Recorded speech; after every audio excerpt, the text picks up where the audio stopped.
Welcome to the Successful Entrepreneur podcast. Today, I'm super excited for a very special guest. Her name is Nadia Hannout, and she is a profound seeker, mentor, and student of the sacred, whose journey into the heart of self-love and purpose has been guided by ancient plants and traditions.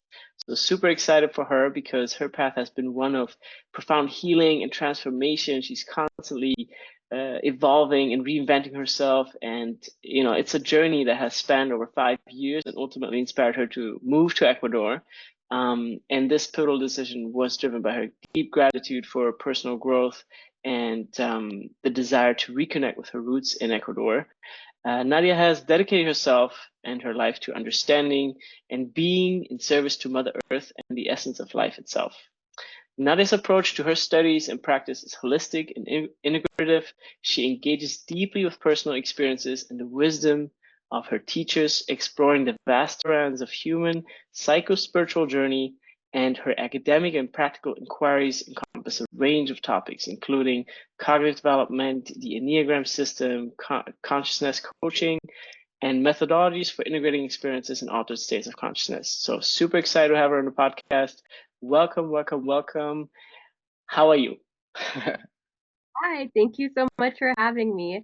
I'm doing well. I am getting over a flu, so I might be a little bit congested, but I'm feeling really good now.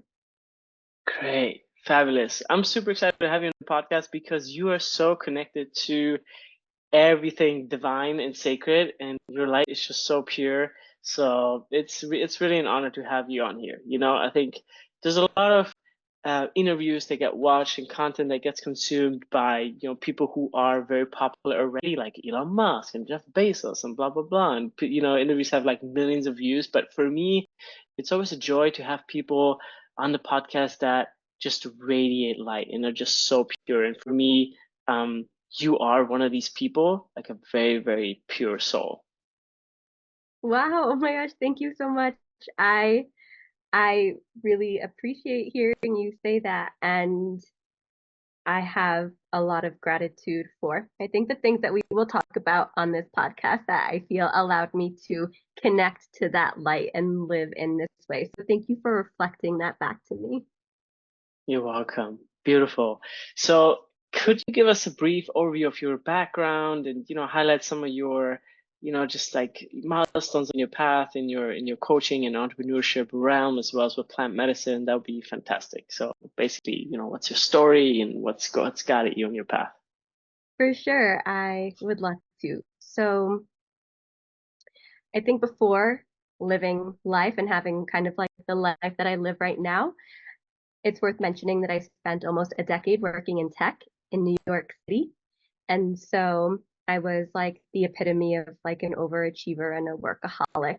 And living my life in that way is what allowed me to get to where I am today because I experienced just total burnout and I experienced and could really feel what just like deep sat unsatisfaction and like feeling unfulfilled felt like despite checking off all the boxes and doing all of the things that looked good on paper as far as how I thought one should be living life and what life should look like.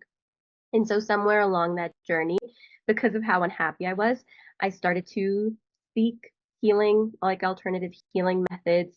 And really, what I was looking for was a path to understanding myself, like understanding why I was so unwell and looking for more meaning.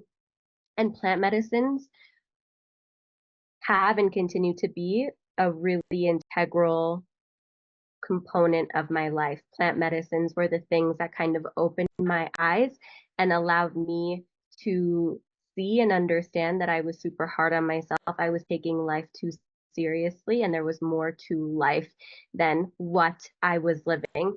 And so I would say, like, the first few years of my journey was just really focused on diving really deep within myself to understand what it was about my life and the experiences that had shaped me and that had created like the mental, I call it like the operating system, like our phones, like the OS, like what developed the OS that I was living and what would it take for me to develop an entirely new operating system, more aligned with the vision that I had connected to and like the clarity that I had for the way in which I wanted to be living life. And so I would say it was like that life in tech throughout that time, doing a lot of self discovery and working with different types of healers.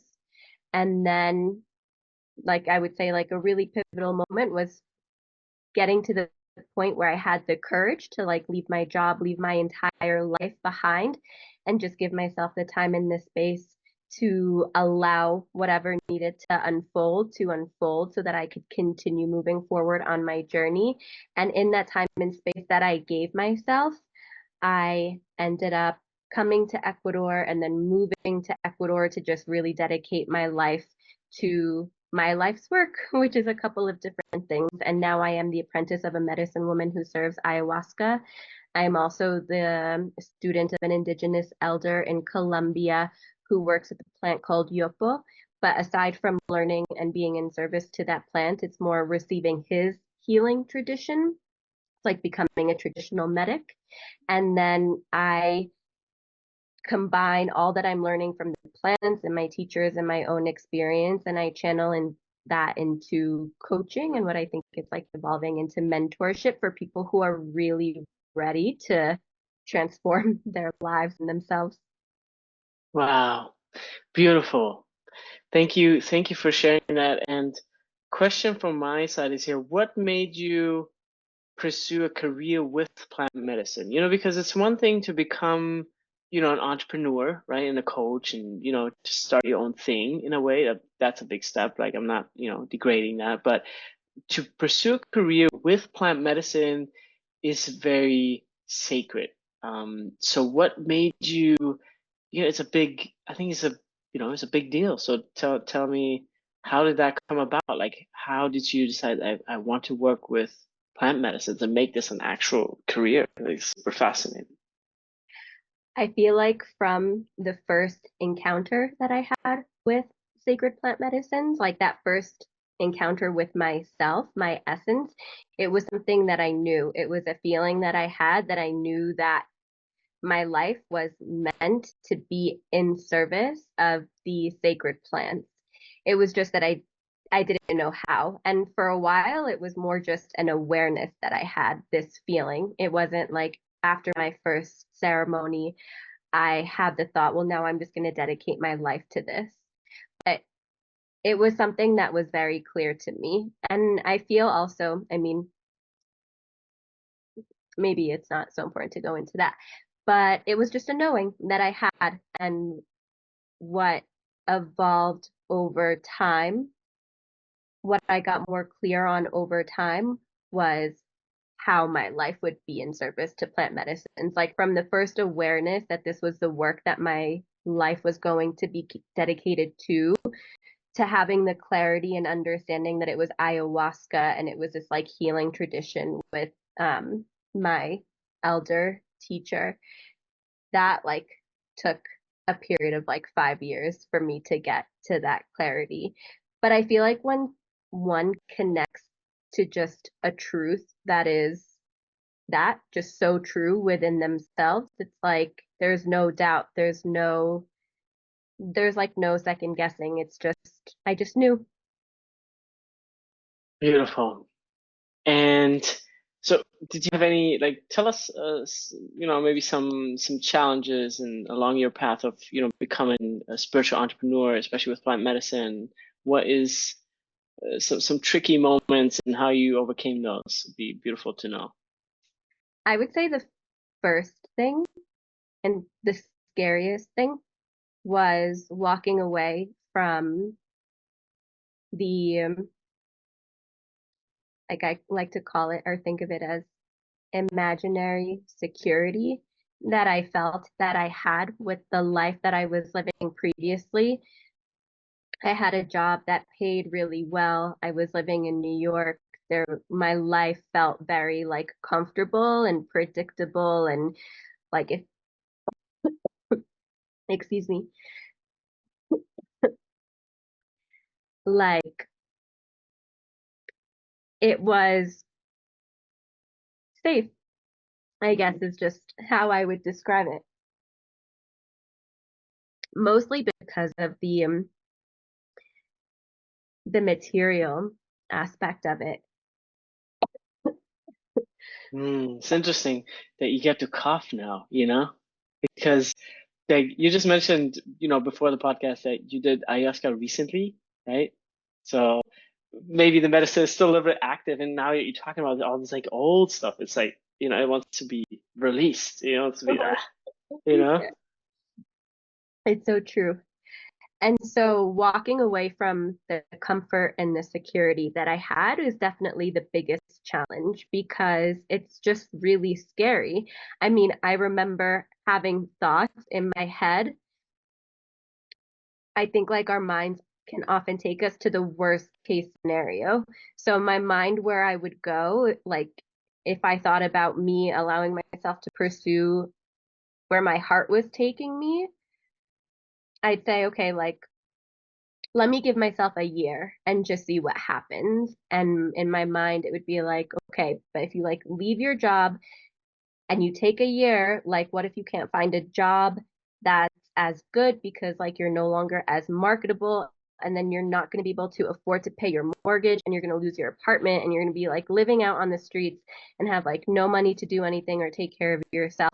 And all of that was totally untrue, but that was like the extent of the fear that was present for me in terms of walking away from the life that I had spent many years building for myself. And so that I would say was the biggest challenge. And then there are other things that I would consider more like minor annoyances. Like to me, they were annoyances, but to others, I feel when I hear others speaking about it, like they really present themselves as greater challenges. It's what the people that surround you in your life have to say or what they think about the choices, or because my parents are actually very traditional. And so for them, my decision to change my life in the way in which I did, I think was very shocking for them, but they have always been really supportive, even though they don't always understand. But you know, family and friends have things to say and opinions. And I think that that can be really challenging too, because sometimes that can confuse us. Like if we feel really clear about something and we feel really good about the direction that we're taking things in, and then you talk to someone and they tell you that they think you're crazy, or they start to share all of these what ifs, which are just projections of like their own fears or their own insecurities, it can really confuse one that's not like really, really centered in themselves and what they're doing, which I think like when you're starting to forge your new path, it's not always really easy to be really grounded and centered and confident in the decision. And so what you need more is support as opposed to people making you like more scared or maybe more confused about this very brave decision that you're choosing to take. And so that would be another big one. And then the third is it for me, I was taking a step into the unknown. And so there was no roadmap, like I didn't know what was next for me. And so it was also challenging at times to just be with that and also Hmm. to start to cultivate the things Yeah. that come next and kind of like the trial. Yeah. It's so fascinating for me because I mean this it's called the Spiritualpreneur podcast, right? And I chose this for a reason. Um, because when you decide to be a spiritualpreneur, there's just something that money is definitely not your number one priority, right? It's so interesting how we're just like, we know there's so many other things in the world that would probably make us more successful in the world in form, right? But we just know we got to do this, we got to walk this path, And a lot of times there's so much trust that is involved there that, yeah, you just need to trust. And I think the more you get in touch with this like intangible spiritual source energy, the the more oftentimes you just need to let go of the form and the structure and the control and I know this is gonna work and yada yada yada and so it's beautiful because it in one way it gives this component of uncertainty and also this component of like, do you really want this? Because it's not for everyone, you know? If somebody just like wants to make money, I don't think we become a spiritual entrepreneur. It's not a good path. You know what I mean? There's tons of other ways to make money quicker than a spiritual entrepreneur, but it is a path that's very fulfilling, if that's in alignment with you, of course. And it's beautiful to see how just, I mean, logically, it just doesn't make sense. You understand? There's so many people out there who make a lot less money and they're very talented, very smart, and they are, you know, you know, spiritual entrepreneurs, you know, so it's beautiful. So it's beautiful to see that in you as well.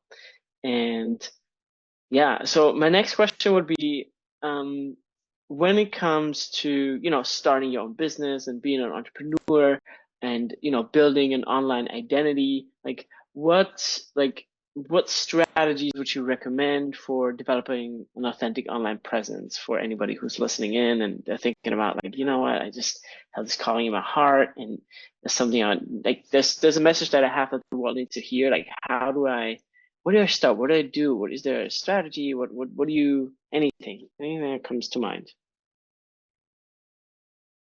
I will share what I feel like I have learned, I'm like connecting to currently because I'm also like still in this process myself. But I feel like first and foremost, like I think it's super important to be as authentic as possible. Like not necessarily to think so much about what you think people want to hear or how they want to hear it. Just like being able to have the confidence to share what it is that you feel inside yourself that you feel like you have to share with others, regardless if you think it sounds like weird or whatever it is. But I feel like being authentic is the best way to connect with people and like what will ultimately result in generating like um, connection with like the audience that you want to build and to grow. And the thing that I have found is like when I allow myself to be the most vulnerable, whether it's I really like to write, and so the way in which I share content tends to be through writing, or now I'm starting to create and just like share like videos. But when I allow myself to be the most vulnerable, I always feel like I get at least one person who sends me like a really like a message that just fills my heart with so much like gratitude and appreciation because they allow me to see the way in which like what I shared with them, how it resonated with them or like how it inspired them or how it motivated them or something like that. And I'm not sharing usually like when I share, it's more so like for me, it's in a way like a form of like my own therapy, and I'm just kind of like okay, I'm like thinking about this a lot, or like I'm struggling with this, or like this is an experience that I recently had and this is what I learned from it, or this is how I processed it, this was my approach, I'm just going to share it for the sake of sharing. Like I never think like, oh, I think this is going to inspire people, but when I do that, it's like someone lets me know how it made them feel, and that's inspiring to me. And so I think being authentic is really important. And then the thing that you really helped me with. You know, I think like there is also something that we have to take into consideration where we're like living in the time of the internet and there are like so many different people that you can find online and offerings and things like that. And I think like people need help finding and feeling like a little bit of like security and being able to like trust someone or work with someone. And so I think like investing the time in like creating a space where people can go, they can learn about who you are, they can see what you offer, understand a bit about what your journey is or what it's like to work with you. Like I think it's really worthwhile to invest in creating a space like that where people can arrive and find you and find all the information that you want them to find about you. And so like that's where you were such an ally in creating my first website because and you also like helped me through that whole process. Like you helped me in terms of thinking about what I needed to be sharing, how I needed to share it, how to lay it out also so the eyeballs that show up on it, you know, like don't get fatigued or it's easy for them to kind of navigate and find what they need. And so I think thinking about like oneself as a business, you know, like you need to think about the resources and the things that you need to do in order to be able to support yourself. And so I think like creating like for me it was a website. And like people are really big on like social media, like an Instagram, but like having some sort of strategy, having someone who's an expert. Like we can't all be experts in all things. So like I like to focus on being the expert in what I'm an expert in, and then I like to go to other experts to give me guidance on the things that I don't know anything about. And so finding someone like you to help me, because the internet is like a really big tool for me. Like right now, a lot of the people that I work with are word of mouth and friends and things like that. But my intention is to share my work with as many people as I possibly can. And so the internet becomes a big tool there. And the thing that I mentioned before, like for me, I really like to write. So like maybe it's like old school, I don't know, but like I have a blog. I really like to share there. I think like what I'm saying with all of this is like I'm finding the at the different ways in which I can share as much of myself as like vulnerably and as authentically as I possibly can. Like my past, what I'm currently living, the things that I'm working towards, because I think like we're all humans and we're all the same in that way. And like I'm not going to be for everyone, and I'm not trying to be. And so I just want to be able to put myself out there in a way where those that are like going to resonate with me, like can find me and have a little bit of an understanding of what I'm about. Beautiful. Thank you for sharing that. And in your journey of, building your identity, and writing these blog posts, do you also use like tools like AI and things like that, or not yet somehow? Because, obviously a lot of clients that we work currently with, they use a lot of ChatGPT, and even we're at Love Pixel big fans, right? But we make sure we emphasize the human character of these tools as well. So don't just take the stuff that the robot writes, but infuse it with your love and authenticity. And I think what was your experience? Do you use these tools at all? If so, is there a cool balance that you could strike somehow, or you just say, nah, I'm not a big fan at all? I am definitely, I mean, I'm a person that really values efficiency and organization. And so I feel like more tools that I use would be around that. And I'm not closed off to exploring how incorporating more technology and like my processes can support me. But I feel like I'm like a really old soul in the sense that I like to do things old school. Chat GPT, I don't know if I would ever introduce AI into the things that I write, because then I really feel like I can't say it's fully me, and that just doesn't resonate with me right now. I have tried to explore like the AI tools for creating images, um, which has been like a little bit fun to Yeah. but I'm more of just no, I'm like basic. Like I like scheduling tools like for posting. Like I think that's helpful. I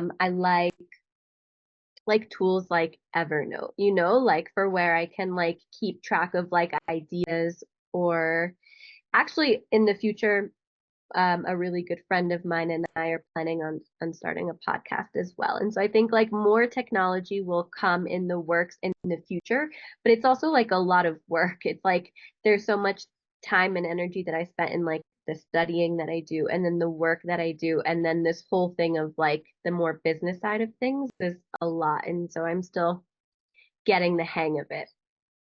Cool. So what, like in your current experience, like what are your three top favorite like software tools, whatever they're related to?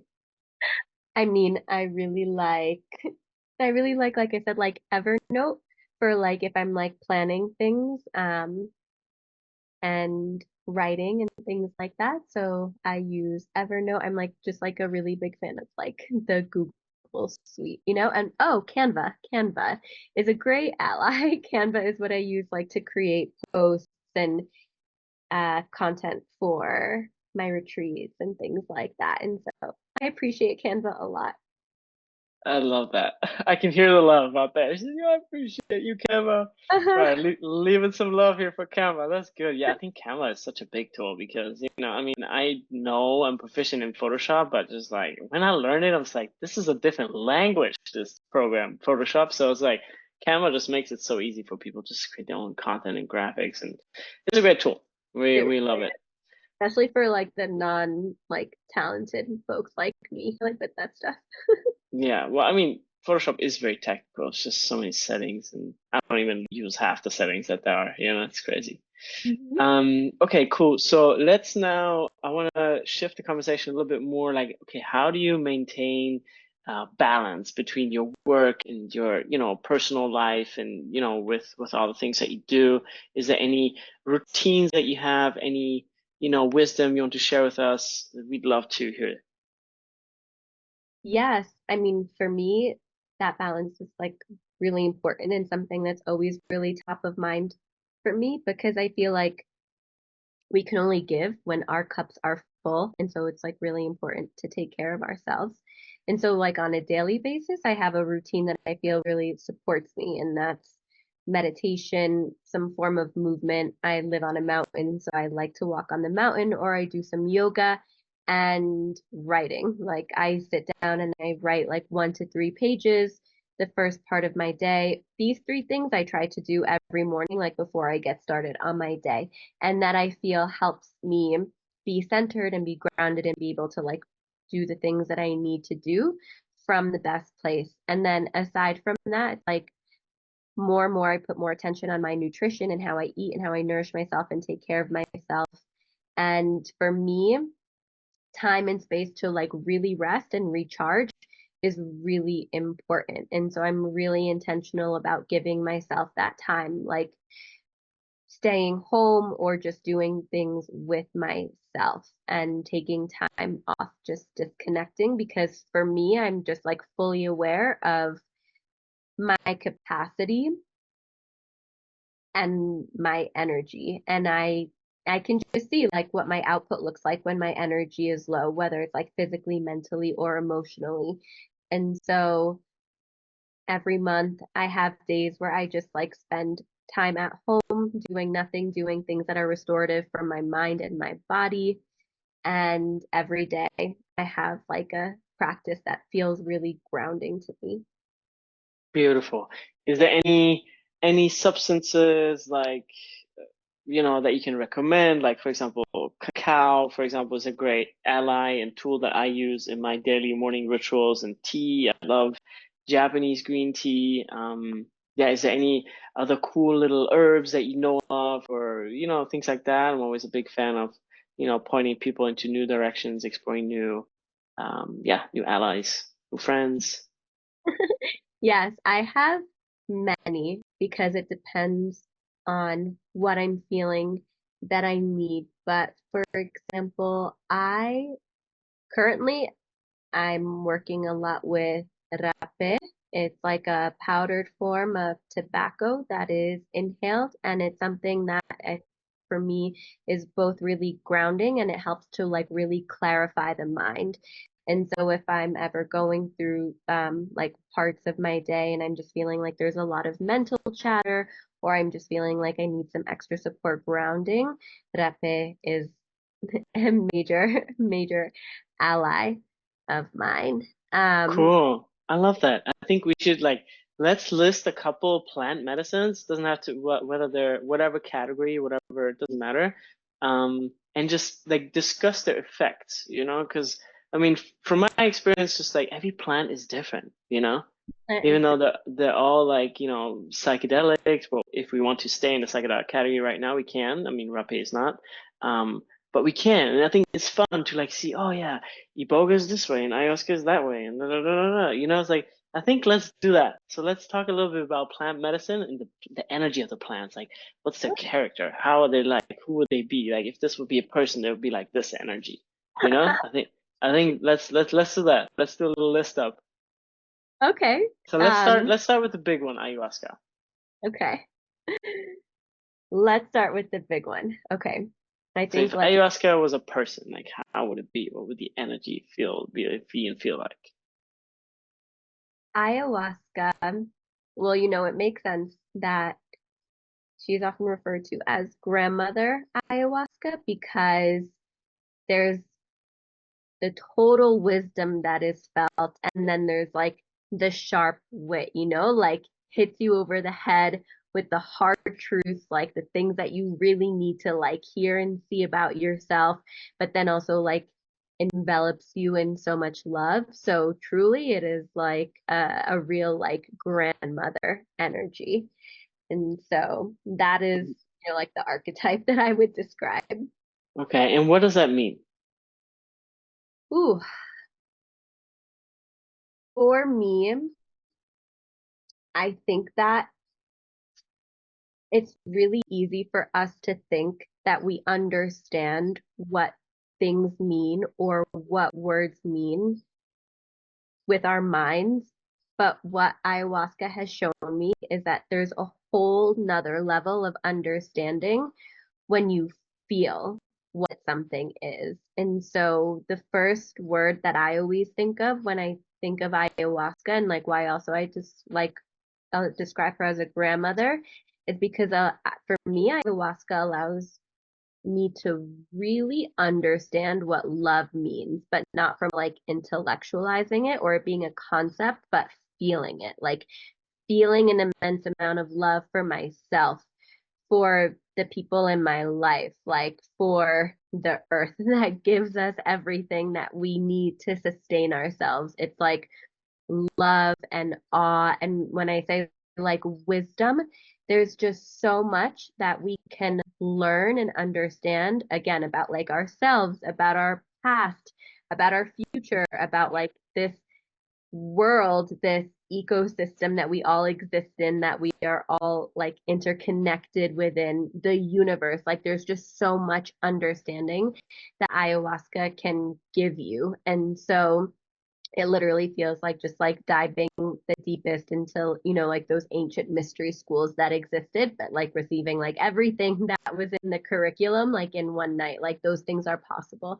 And so it's just wisdom, it's awe, and it's often also hard to find like the words and like the combination of words to describe it because it's just something that is so incredible, like it has to be lived and felt to be able to really understand what it's like. Wow, beautiful. Let's move on to the next plant you pick. Well, the other plant I would say that I can speak to is a plant called Yopo. And that is a plant that I am also developing a really close relationship. There are like three main plants in my life: tobacco and ayahuasca and yopo. And yopo is a tree. It's a seed that comes from a tree. And this is a plant that I have been working with pretty consistently over the past year under the guidance of an indigenous elder. And so with him, I'm learning about the plant, but also the way in which we use the plant, which is to do healings. But what this plant brings for me and for those that ingest it, and the way that I see it happening in the gatherings that my teacher holds, is that it brings a lot of clarity.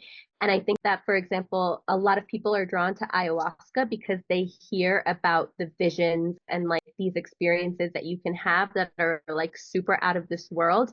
And that can happen. And those are super cool and amazing to have. But what I have found with Yopo for me is like, it's not about visions or anything like that. Getting, it's about finding a clarity within yourself that's so profound. Like it blows my mind how deep one can go just by having clarity, like just by being clear. It's like you can see so much, and then it's mind blowing how much you can discover in the clarity of things. Like no, like nothing that's like psychedelic that's like happening in your field of vision or in your consciousness or anything like that. It's just like discovering the truth about yourself and who you want to be in this world and what you want to do. And that for me is what Yopo does. It brings clarity, it brings presence, it brings a sense of connection with the sky. It's like a plant that's really connected with the sky, like the celestial realm. And so that's a lot of light. For me, Yopo is just like a lot of light, clarity, and presence. And I don't know who I would describe, maybe like Jesus would. And it's also something, again, I think all these plants like really have a way of like bringing you to the heart, but Yopo for me is also just a plant that like really connects you to your essence, like allows you to be connected to your essence and radiate from there. Mm, beautiful. Um, have you had experience with iboga? I have not. Okay, me neither. So I can't speak to that. So what else we got? What else? Let's talk about mushrooms. How would you describe those? Mushrooms?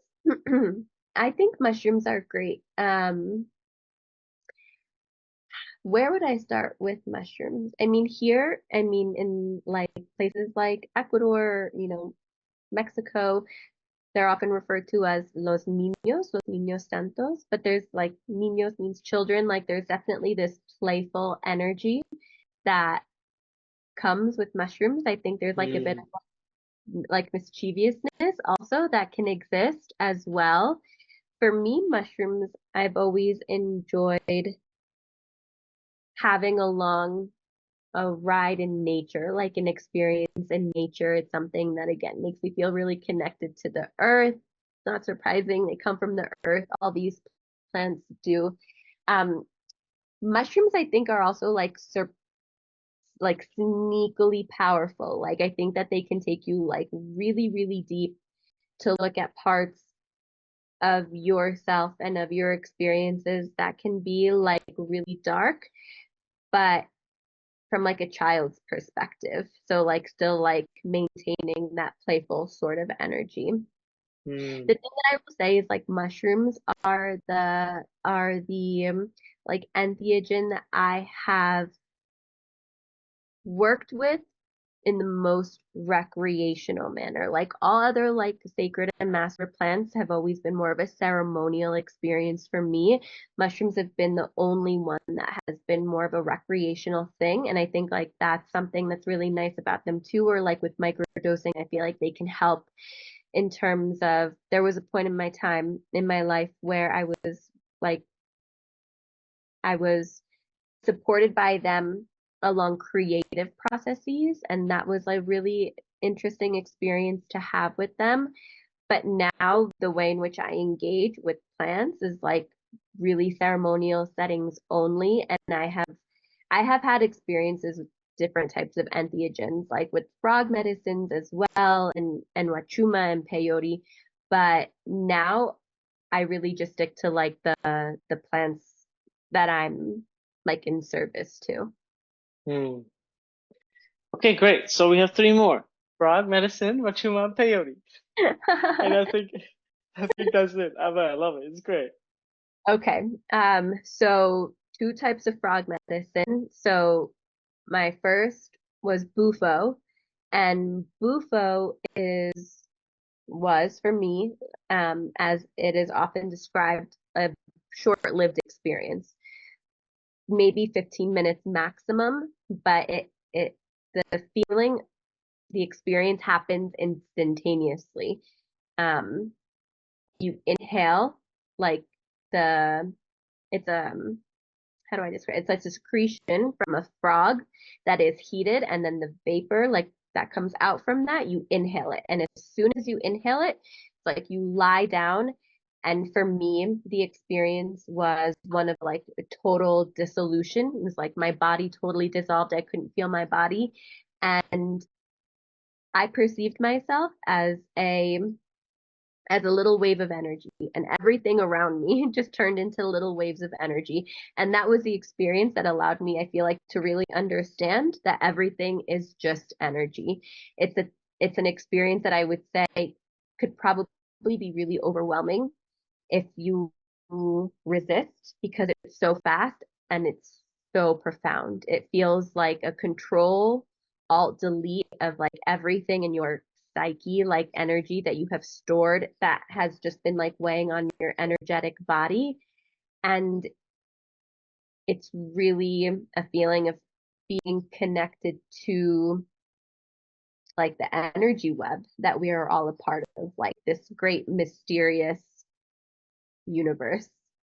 And so fast, deep, really otherworldly, and I don't know anyone that like embodies that in real life, so I don't know how I would describe them as a person, but it's powerful. I don't know that I would just like recommend it like to try just because I think, I mean, with all medicines, you have to be called for it, but it is a very intense one.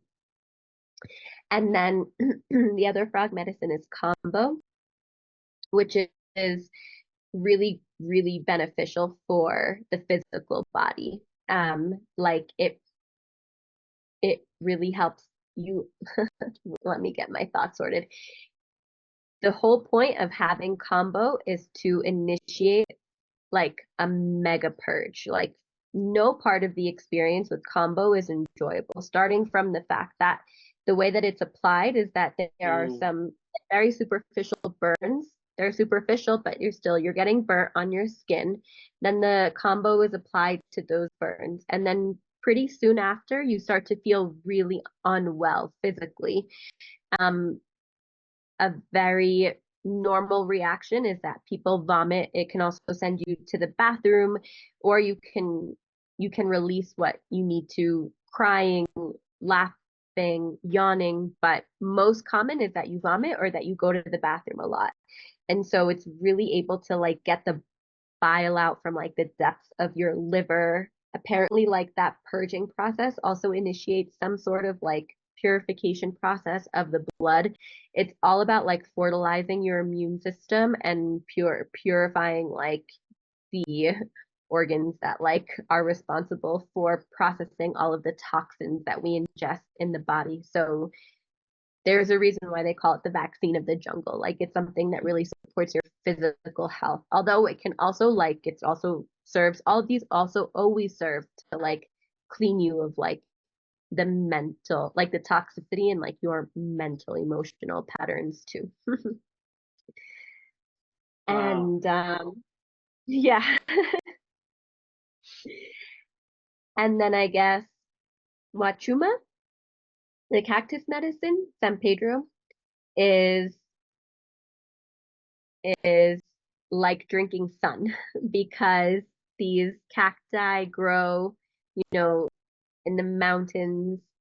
They're just all day long taking in the energy of the sun. And so when you drink it, you really feel that. Like you can just feel how your body begins to vibrate. And I feel like there's like a joyful energy that comes with that too, which kind of like makes sense. It's like sun, solar, a lot of life, a lot of vibrancy. There's like an element of like joyfulness to it, a lot of energy, and it's another medicine that for me brings a lot of clarity and presence and grounding. I know that there are people who experience visions when drinking wachuma as well. That's never been my experience. For me, the experience is one of clarity and grounding and presence. And truthfully, I really appreciate medicines that bring you to that place because, like I said, visions are cool and that's a whole experience, but to me nothing is cooler than like getting clear on things, and so wachuma helps with that too. Wow. Beautiful. Wow. Yeah. Wow. Yes. Great. I love this. I love this. I think I we couldn't give you could. the name, describe them No, no, as no. people because it's really That's good. hard, but I think we have one more peyote, right? Is that the peyote, same as wachuma or different? it's different. I had peyote once or twice, not as ceremonially, and so I think like a ceremonial dose and I think a ceremonial dose and being in a peyote ceremony is totally different. What I did was with a medicine woman, we ate both peyote and San Pedro, and we went on like a really long nature walk. And so it was also combined with San Pedro. And so on its own, I'm not sure. But the thing that I felt and the way in which I felt it was similar to San Pedro. It was like that connection to a lot of groundedness and just it's the vibe, it's like opening. It was like opening my vibration to receive the vibration of the nature and everything that was around me and just feeling like totally synced up and in harmony with that. Super clear mind, like really just connected to my breath, the steps that I was taking, the environment that I was in, and presence. And presence is such an interesting thing to commune with, you know, when like it can be one of the hardest things to cultivate. And so I think that the cactus medicines are like really incredible for bringing us to that. And it makes sense because they're just like tall and grounded and, you know, like firm in their place. And so I feel like that's how I have felt when sitting with them. Beautiful. Well, thank you so much for sharing all this. This is super duper excited. And now we're kind of like nearing the end of the episode, so I want to ask two, three more questions. And the next question would be, how would you personally see, like, what's your vision for the future? Like, what the any goals, anything that calls you now that you're in Ecuador? Like, you know, you are at a retreat place. Are you looking to maybe, you know, like, what's your future? What's your vision? Really clear on the vision for my future. I mean, I love being able to be a part of the journey and sharing ayahuasca with others. And so currently I facilitate ayahuasca retreats with my teacher. And so that is a vision, you know, like that is something that we will continue to do. She's not just my teacher, but she's my friend and feels like a soulmate as a person as well. And so we facilitate these retreats. Right now, we do them at a retreat center that we rent. I would say, like, vision for the future is to be able to like buy land and build our own place and also have land where we can replant ayahuasca because like thinking about that reciprocal relationship with Mother Earth and conservation is something that's really important to us.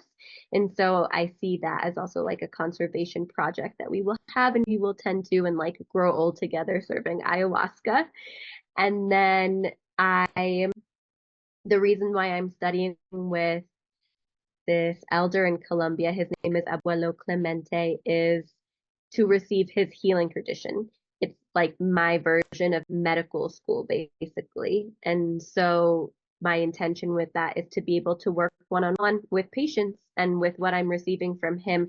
I mean, he has the ability to basically heal anything that he's faced with, like whether people come to him with physical ailments or whether it's something that's like emotional, mental, like psycho-spiritual, things like that. I mean, he can even cure people who have like early stage cancer. Like if someone comes to him and they're like at the very like last stages of it, like that's hard to do, like that he cannot do, but he cures things that there are no cures from, like in the like in the Western like medical traditions. And so he has what is called a liwesibo. It's like his house of not just healing, but it's loosely translated to house of contemplation because there he shares Yopo as well. And so it's a place where people come and they not only find healing, but they find a lot of clarity for themselves and what they want to do with their lives. And so my vision for my future is also to have my own house that people can come to and receive healing and also receive these plants that I work with and have dedicated my life to being in service to. And I just want to share the things that I have found that have like brought me back to myself. And so these are kind of like the two ways I envision myself doing that. And the third thing I will say, like something that has recently kind of like dawned on me is something that I feel that I would really like to offer when I really can like give form to the idea is a form of mentorship. Um, because I am increasingly, I feel like people are increasingly coming to me looking to be supported in a journey of like, one, getting clear on like what their purpose is on life, but then two, like having the courage to allow themselves to like take the steps that they need to take in order to like move towards that direction of like living their life's purpose.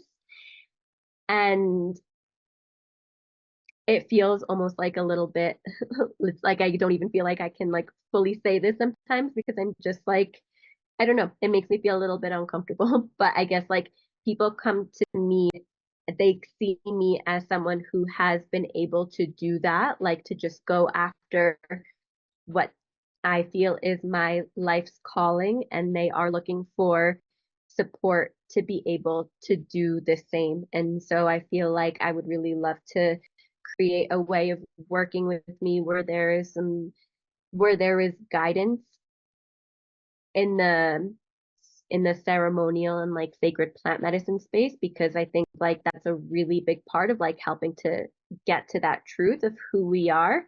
And so there's like the space and the guidance that's held in working with these plants, but then also like combining that with like what I can offer from an integration and like mentor perspective so that they can take those things and kind of like materialize them into their lives. And so I think that's what my future will be about. Beautiful. And I'm just on your website. So you have your website is nadiaestefania.com. We're gonna link it in the show notes. And you currently do offer plant medicine integration and coaching. So if anybody's interested in that, for sure reach out to Nadia. And I think when you were talking about what you were talking about just now, like finding your purpose, that's something you could create a program around. Yeah, I That's could what create is a what program. I'm feeling, like you just say, find your purpose, and it could be like a 6 week or an 8 week program for people that come to you or with you, or has some sort of a part of it is a retreat, or, it's like a final celebration, or it could be in the beginning of their journey, right? You invite them to Ecuador or wherever it would be for them to have that initiation if they want to do it. It could also be an option, it could be optional with plant medicine. We initiate you without plant medicine. Of course, you can find your purpose there too. And with plant medicine, obviously, it will be retreat, and then you will be the incubator, kind of helping them to. These are in the next 8 weeks, we help you to incubate, integrate, materialize your purpose. Yeah. Thank you. Yes, it definitely feels like it could be a program, one that I would have to be incredibly thoughtful about. And so I will allow all of the pieces and how it comes to life to to come at its own time. But yes. Beautiful. Yeah, great. Sweet. So I have two more questions for you. The next one is what what would be the key, any kind of key wisdom, key advice, some deep insight for people who just want to start out and be like you, right? Who want be their own spiritual entrepreneur. What advice would you have? It's like the biggest and the most important thing is to get comfortable with listening to and following your intuition. Like we all have an intuition, and that is the thing that I feel like should always be your North Star, the thing that you follow, even when it doesn't make sense or you feel like the way that it's leading you is going to make you feel really uncomfortable. Like follow that, like put yourself in the discomfort, because the best things are going to come from listening to that inner guidance that we all have. So I would say like really listen to your intuition. And I feel it's really, really helpful and necessary to really like cultivate, like I think of it as like dominance over the mind. So the mind doesn't dominate us, like really being able to learn to distinguish between like the self and the mind and like being able to cultivate the ability to like sit as a witness to the mind. And so like starting with like really basic like mindfulness practices. A lot of times when I start to work with people with integration, there are like really basic things that I suggest that they do as the start of like cultivating all of these new capacities. And like these are not like crazy new insights or things that like people have not been talking about for many years, but I think the same things are suggested so frequently because they really work and they're really important. And so I think it's like finding like a practice that allows one to cultivate like clarity and a feeling of centeredness and groundedness, like whatever that looks like for you, because there are so many different options out there. But take the time to like find what those things are and then really put in the effort to make that a habit and like a part of like your regular life, because they may seem like minor things, but the benefits like are are really priceless. And so I think that if you're going to like set off on this path, you need to be able to like regularly feel clear and to feel grounded and to feel connected with yourself, to have the ability to like take this path that will be challenging and hard at times. Beautiful. Yes. Yes, yes, yes. Yeah. Does that resonate? Mm-hmm. Yeah. Yeah, this is great. Um, yeah, no more questions from my side. I think this is beautiful to conclude with this. And is there anything else you would like to add that hasn't been said yet, or do you feel complete? Anything else you would like to share? Now would be a good time. I feel super complete. I would really like to express my gratitude to you for having me on here. It always just feels like a real honor, like to be able to share a bit about myself and life. And like, I appreciate that you wanted to have me on here because I think this is a really beautiful idea. I think a lot of people are going to benefit from the collection of folks that you're going to have on here and what they have to share, because it just feels like we're in this time where so many people are ready to take this leap. And I think we all always need like creation that you are bringing forth to the world.